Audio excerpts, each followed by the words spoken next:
Angatsho ngena nawo lelana kuya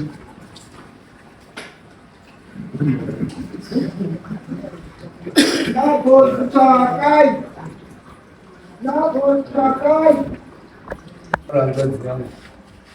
kwambo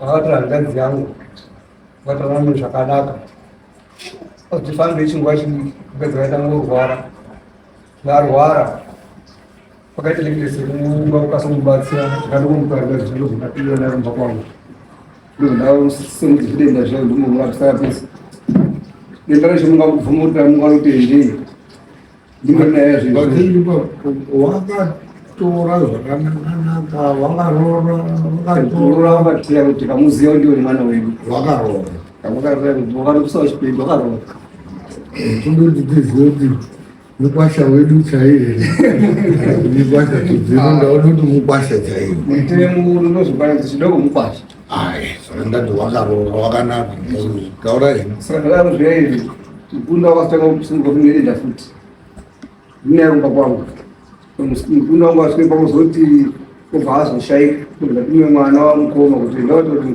dzimwe yako washaika mukwasha iye haana kuuya chekutse mukunda wedu uyani chimira nguva ndaakusvike zvimuko zviya zvokuti ndikoone kuti kuradze munhu pakanaka here haana kuuya taparadze nhumbi pakusvika zuva rakuti poteso tapedze kuradze nhumbi dzedu auya akaenda mukoma acho akanga ari mupambo akanga vatokuse maruva pedu vakasvika itotitorowo mwana wedu mwana wasiwa mukadzi wedu wangaine 7 months ndokubva amutora vaenda naye nhumbi ara kutaura apo ndakamutora mukunda wangu wanga nehembe 1 dzimwe yepo andimai yakubereka ini ndio aitomupa katakaparadzi ndiri 1 wairwara ne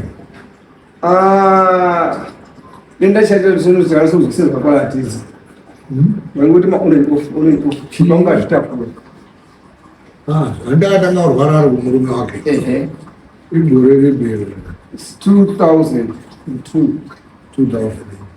uye anga akaroora ino patapasotwanyona nababa izvi saka mapepa zakatiwasika matii chenyu ihanzvadzi saka iya hamurekodhi kurorwa kwake henyu hamuna asi paatanga kurwara 2002 saka gore rero anasitopedza robva atoshaika hake anga ine nhumbi angari pamiri muna 2002 ndobva mamutora bva magara naye angori nenhumbi iyoyo ndizvozvo ndobva arwara futi muineyamba kwenyu ndobva ashaika ndobe muri kuti makazokonda kuita mukwambo kuti mukadzi wako kunorwafa haana kuya kuti pataparadzi nhumbi 1 ndakamutora inaye iya vainya kubereka ini ndakati dzimwe mbasha asi takaparadza 1 iyoyo pachindopavazoa chiti ndautore mwana wangu fara kutopota sati kana katingadzanyaya tora hapa fangarise zvimanzi mwana akamboita mwana wakatobarwa vairwara mukadzi wakasununguka haana ufaine nhumbi ya mapamhanya ipapo abona mati denda rakazomubata futi ari kumba kwangu aine pamwiri vaashaika ndipo mestatement zvaita unga akashaika inini saka ndauchemusi kuti mwana wabve akaita mwanai mukomana akamuzvara bvaashaika kwapera nguva yakadii azvara panokuta 7 months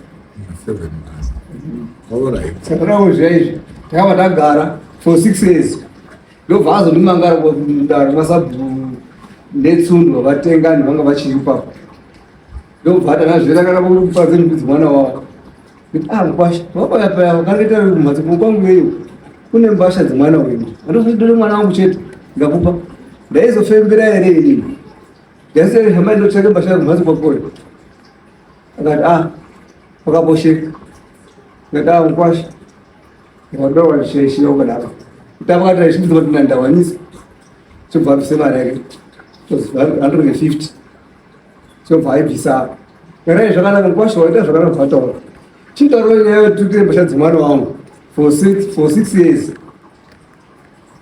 So hamba kanyara tu bando kushaisha. Na yeye shwana kasa ulipomwona mwana wangu kwa sababu tunapasha mwana wangu ni babacho ndio. Ndio kwasha mchakato tu mmoja kashira. Mugara mwana wangu kwa kushinyara sei. Na sakana chambo chake. Kwenda D. Nafunga na 2000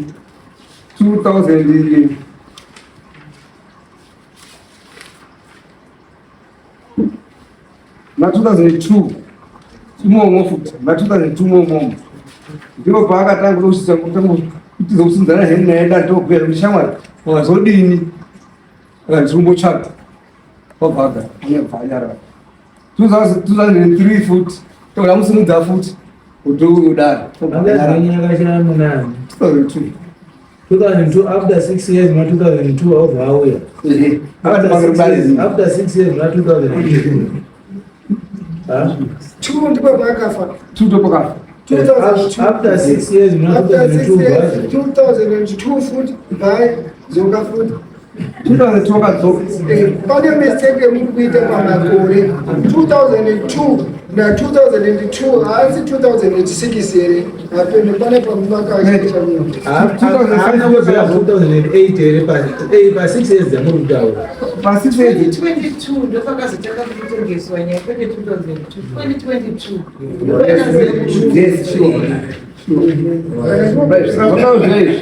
vakazobvadini vakazobvata zvakanaka kwashandira rabaita uya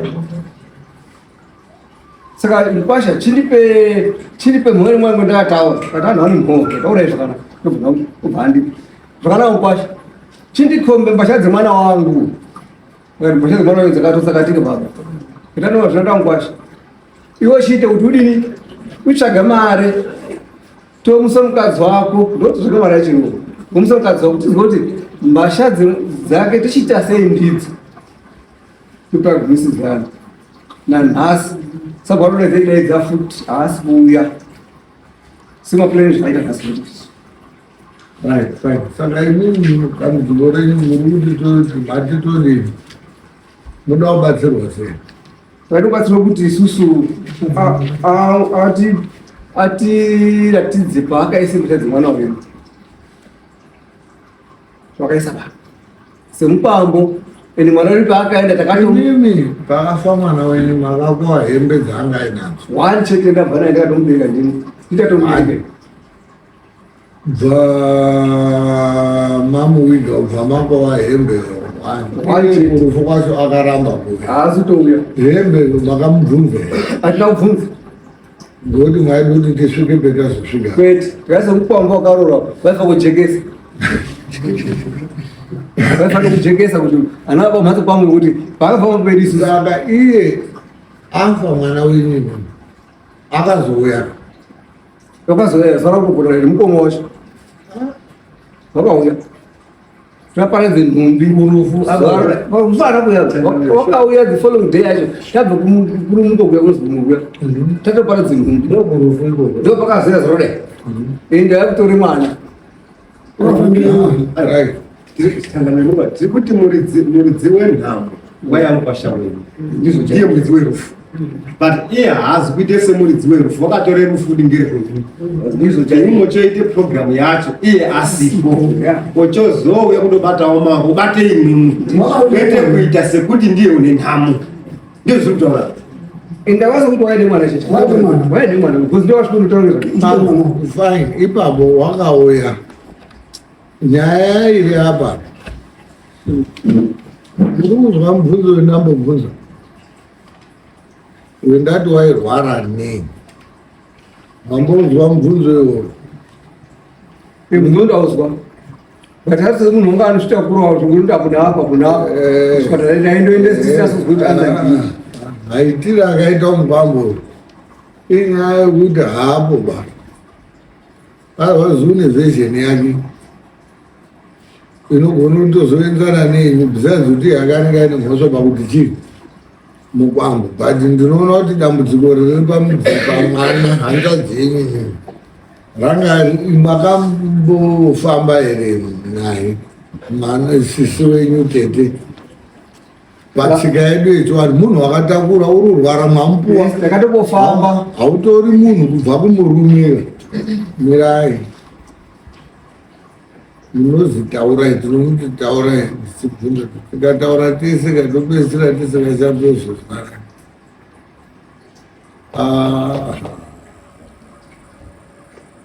handatodiwe ati hamungatori munhu ndizvozvo ndikunatoti imwe hamutori munhu kumurume kana kuti murume aunza kwemuri ukaona murume akuunza mwana wenyinini kwemuri pane zvaakatonga aona akatofamba akatombozwa hake akazidzoserepi wavamutora ngezvepi ngezveikwe ngezvekoko iye paakauya achimusiya mambakwenyu wakamusiya kwenguva yakadi Pindura mubvunzo. iye haana kundisiya ingarikotora right mwamutora whichever way alright fine mwatora imwe mwana mwaonoti mwana wenyu hazvisi uchaita kaizvo vamwamutora vakagara nguva yakadii iye asati auya apera chiya chidongoro udongorerei waiuya waiuya achidongorera imini payauya achidongorera ini makanga matombo maifambawo asi mutaisatine mwana zvairwara taifamba hazi kwaizi kudini hatina chitakazwa isi hakuna kusingabudisiro kungatonyepa ndokunobude zviro manje iwo ndorozotoya netswanda kuti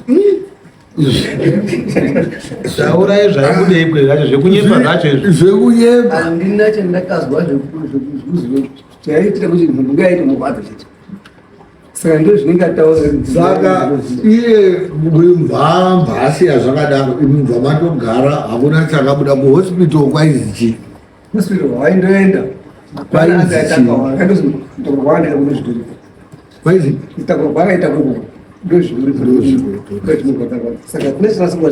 ana chakataura saka uyu bva arwarisa akazosvika pakurwarisa muchibva murume angurwarisa wakauya taakazorekera kuuya urufu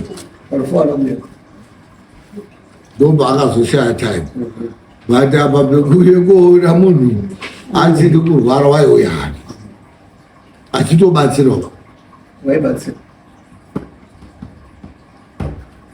bvaauya mangwana acho zuva raakudoka namukoma acho zikazi ndiuda mwana imi hembe mva mwati dziripo ndakabvunza ndakatonyarara nokuti iye uri waitoziva kuti pete vakatora mwana wedu uno ichitoroza babangu ino akatomuti mwana wangu mudzi kutotanga ndechibayai ndikutotanga ndemhatso iyi nebadza korimisa ndakanyarara kuti uye wakazvipuwa pachena itozvizi kuti zvitoiti saka ndozomubvunza kuti mwangu dziri peri iye akatopuwa pachena izvozvona right saka iye auya aubva mwana wake akatora unakatora iye une 5 months wanga ndisizo 7 months vatora pamabvumirani haipa pasina dambuko papasina ndakatarika ndizanazvo vandu vangu saka bvamasara ndobvamagara ndonge mwati 6 years. ndopazondimangara mati oti waimangara kuti vakaramba kupara dzinhumbi dzemwana wavo iye ariyo anga anadzo musi wayo haana mutaurira ana kuenda endo ndichauya hangu kunoku vachadza mwana wadzichiyo mhatso kwedu ana kudaro ndakatambibvunzika kuti ndipo vachadza mwana wangu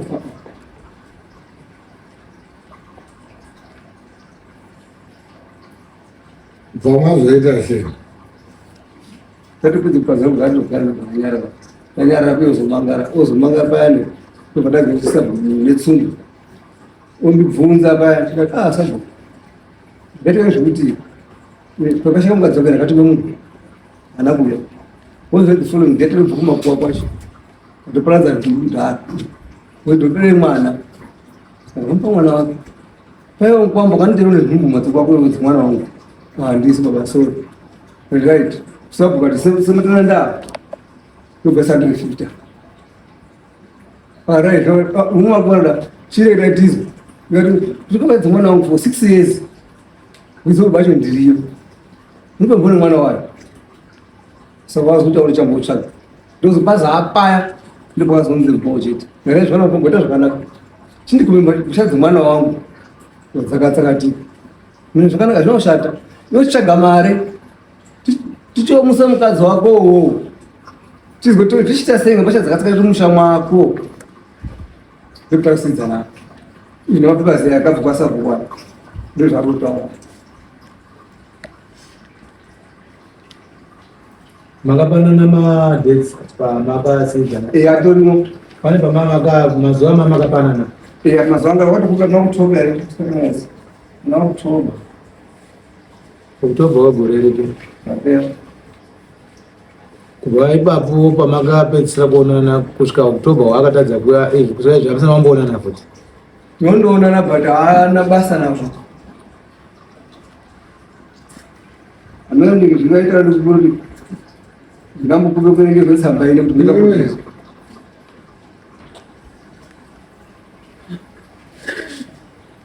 How after 6 years? Wakangarude. Munyi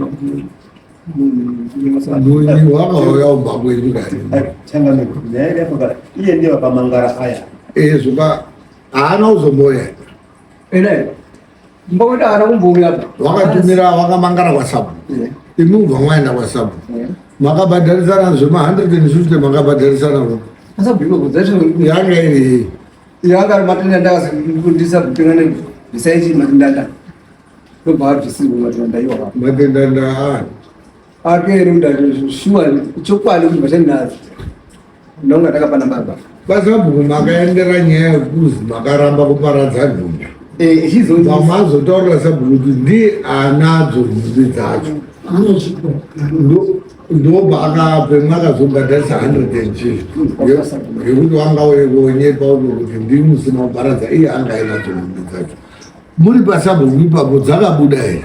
adzizi. Vamazodini? Ndobva yambozosongana Phoenix Stars. Vamazodini? Tikasongana futi paya akati utape chamotsvaga mari. Iyo zvakanaka enda. Mari Nekuti ndori kucho comparable ndati ndimone mwana wangu haisati iko.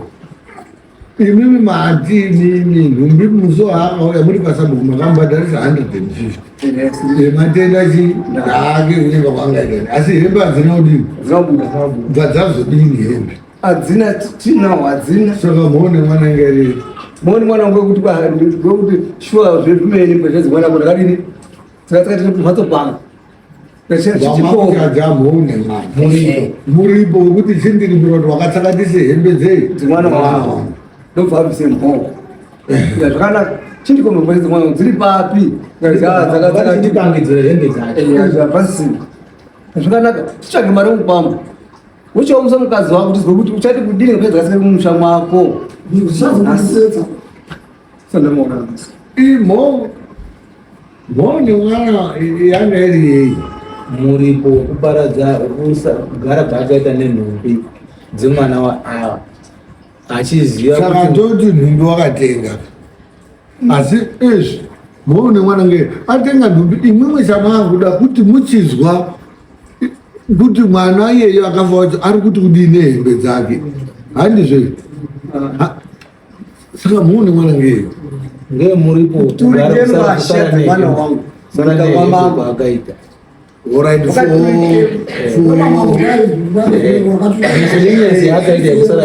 hembe ndo yakambhadharisa mhoni.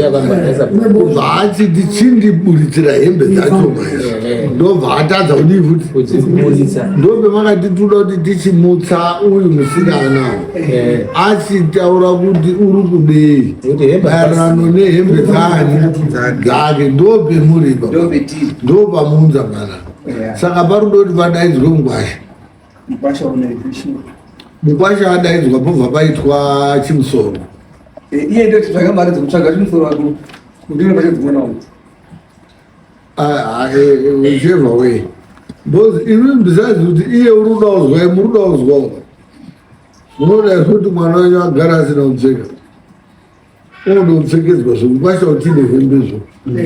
uruda uzwawo imimi wosababa muruda udiyo uzwawo kuti zvakamira sei mwana wangu gori ikokonene plus pamwe nyaya mwaitotaura yekuti nhumbu unonga atoine position yekuti totaura kuti haisi nhumbu yakandura iye uyu mukwasha haasi kupfungirwa andingachazivi ngekuti nyaya ino nekuti unoramba akandonyarara kuti kuti zviri kufambira ake zvakadini zvakanaka saka imwe nyaya muruda ngeyekuti iwo kwasha chuya kunoku iwo tinoda kuti tizwe kuti mukadzi wako iwe wakazorora here ngenyaya yehembe dzawakasara nadzo nekuti tizwe kuti hembe idzodzo masarire wakaita nadzo uruda kudzishandira uruda kana kuti une zvawakatodii bhozi iye pamwe kusara nehembe ndokuri kuita kuti uyu asamuka vamwe une wakamutaura kuti o maitire waita kumukadzi wako zvaitika zvakafa akangafa hembe usati kubhoziyo hembe dzikabhoiwa kuuyu unonga kuzomuka saka iwe uramba wakabata hembe saka imuri kuda hembe dzacho idzodzo kana kuti iye wacho muridzi wehembe ataure zvarudii maererano nehembe dzani nekuti futi dziri kuseenzeswei wakarambirei nadzo isimudzinza muri mutambe zvitori zvitsva kunembachadzogara kubanza totanga ndo dzaiyo dzavanhu hama dzii dzakaprofa dzese dzakaparadzwa kwei dzadziparadzwi neiko idzi titori ipapo kata senyaya yacho chindau chemukwasha wanyaenda kupera handiti mukadzi vakaimutori mwana vakapedza iri kuzorore mukunda wanyu kunyange yakafa dai taiwa zvebari kana mutape mungatizose asindichipotesa kuti pane nhumbi iyo mukadzi wakafa wakatore mwana waifana kupedzisa zvese kuti kurore mukadzi iyeye nenhumbi dzese izvozvo zvopera zvechi zvopera zvese unoti nhumbi dzakabudisi auzive saka mwana atori naye saka mwana akatora here mwana akatora utonaye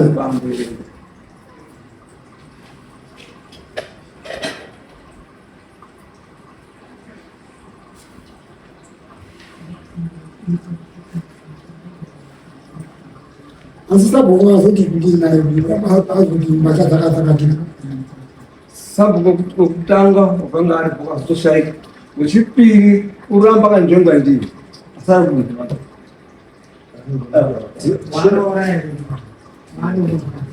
wakatomborora jehovha atoshaika urounongati kuti utoshaika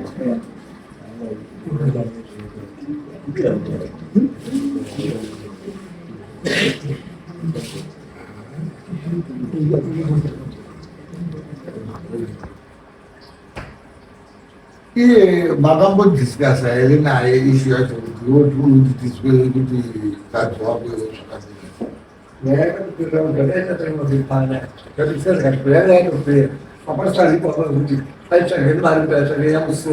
zvakanaka murudo kuti tikubatsirei saka iye zvese unozviziva nyaya iripo ngeyekuti murude unomubatsire kumuchovha kuti zvirozvo zviitwe iye ari kumuripo pobuda kuti chii chirikuda kuti chiitwe unoudei iye ndo basi kuda kuti ndo baakaitire uroi hwake ipopa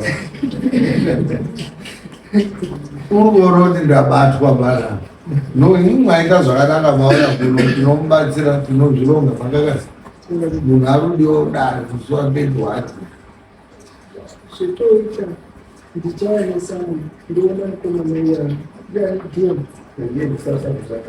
saka ndamuona iyena ndiyo chazouya nawo unoku musi wa31 ndiye tichatopa task iyoyo kuti musi wa31 kurai moita muuye kuno sabhuku wake tichamuona ndasvikako ndinoona sabhuku ndasvikako sabhuku ochizouya neiedziso iroro kuno kironi wacho nabhuku wacho anditi dzahandakuyai munandotora nofura ndepanyika mapepa azozi tinozoda iye aripo pamugwenyu tinoitaya way forward anditi bhozi akati tangotaura tichiita sei munhu unodo kuti anga achizwe zviri mumapendwa pekuti achiri pamwe hazvitosenzi Ngoziye unogona kutosvika kuti saka inini ndauya togona kutoenderera mberi ngazviitwe zvirulodii kuti pamwe unongazura-zurawo zvanongozarika zvavanonyengedzana pamwe totozvika zvotobuda anza what is it kuti ndifuna kuti uyu mai wake ufembwe handizvo iye mwana wenyu misana anzani mwana wangu angazi tete Miriam. Miriam Fandata.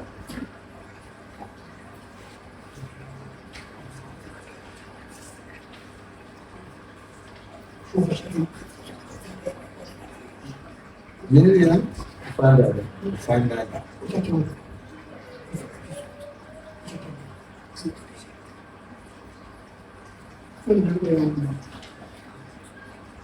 right saka alright maika zvakanaka ndaunogadzira samon otosamona musi wa 31 iwe unenge soti awe